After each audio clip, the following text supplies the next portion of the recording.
wabarakatuh. Saya Rani Rahmawati dari Kampus Institut Agama Islam Bakti Negara Tegal, Program Studi Pendidikan Islam Anak Usia Dini atau biasa disingkat dengan PAUD.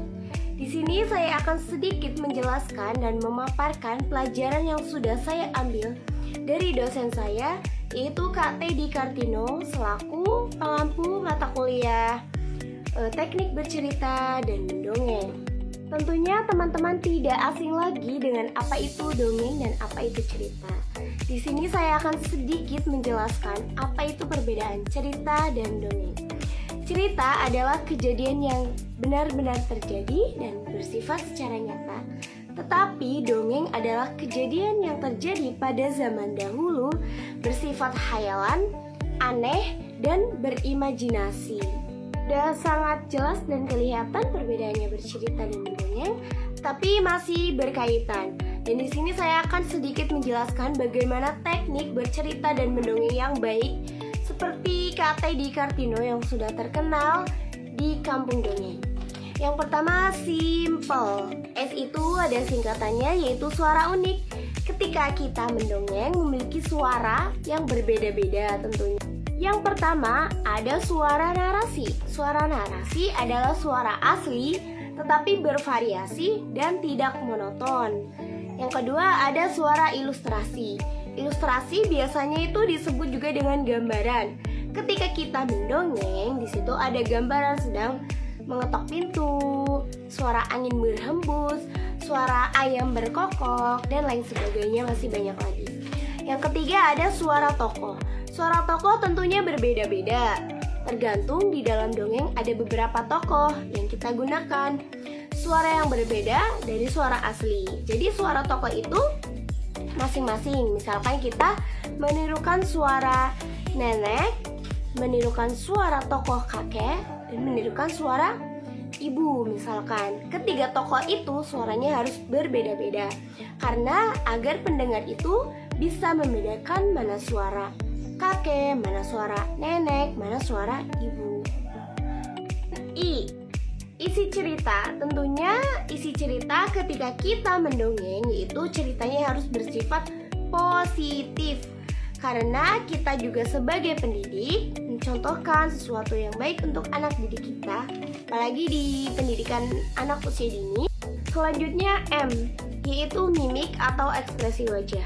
Tentunya ketika kita mendongeng atau bercerita itu sesuai dengan ekspresi yang kita gunakan. Ketika di dalam isi dongeng tersebut menceritakan tentang sedih, berarti kita harus mengekspresikan wajah dengan sesedih mungkin. Kemudian ketika kita berbahagia di dalam dongeng tersebut, kita harus mengekspresikan wajah dengan cara bahagia. Kemudian P, properti. Ketika kita mendongeng dan bercerita itu tidak diharuskan menggunakan properti, karena kita harus melihat situasi dan kondisi yang ada di lingkungan sekitar kita.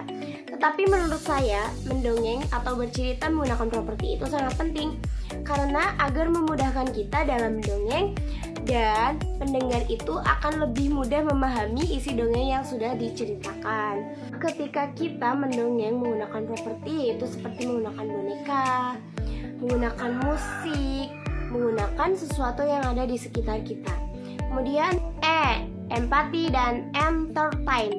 Tentunya ketika kita mendongeng, kita harus menguasai terdahulu isi cerita dan sesuatu apa yang harus diceritakan kembali. Dan yang terakhir L, yaitu luas berbahasa. Tentunya ketika kita mendongeng dan bercerita itu harus menggunakan bahasa yang baik dan sopan dan mudah dipahami oleh pendengar. Itulah teknik simpel yang sudah saya jelaskan untuk bagaimana cara kita bercerita dan mendongeng dengan baik. Kemudian di sini ada manfaat bercerita atau mendongeng. Yang pertama, menjadikan kita lebih akrab dengan audien. Karena kita pendidik, tentunya kita kalau mendongeng itu kepada anak-anak ya. Kemudian kita akan muncul rasa keakraban dengan sendirinya. Dan yang kedua, akan muncul rasa bahagia dengan sendirinya. Ketiga, lewat imajinasi, ketika kita mendongeng itu anak akan terus tumbuh dengan kecerdasan yang akan muncul ketika sudah selesai mendengarkan dongeng tersebut. bisa bercerita adalah sebuah motivasi untuk kita semuanya. Karena biasanya orang-orang setelah mendengarkan orang yang bercerita itu menganggap susah dan selalu berkata tidak bisa. Tetapi bisa bercerita itu sendiri terdiri dari 4 huruf. Yang pertama B, berat awalnya, namun insya Allah kita akan jadi ringan ketika kita terbiasa. I, indahnya hidup lebih baik. S, siap mulai bercerita. Yang terakhir A, anak cucu kita berikan warisan terbaik. Dengan bercerita dan mendongeng, sama saja kita sedang menyampaikan pesan kepada anak-anak, pendengar atau audiens lainnya. Tanpa audiens itu terasa tidak dinasehati, karena caranya sangat menyenangkan. Maka dari itu, ketika kita hendak mendongeng harus memilih cerita yang bersifat positif, yang di dalamnya mengandung nilai-nilai pesan moral kebaikan. Cukup sekian penjelasan dari saya. Wabillahi taufiq wal hidayah. Wassalamualaikum warahmatullahi wabarakatuh. Semoga bermanfaat.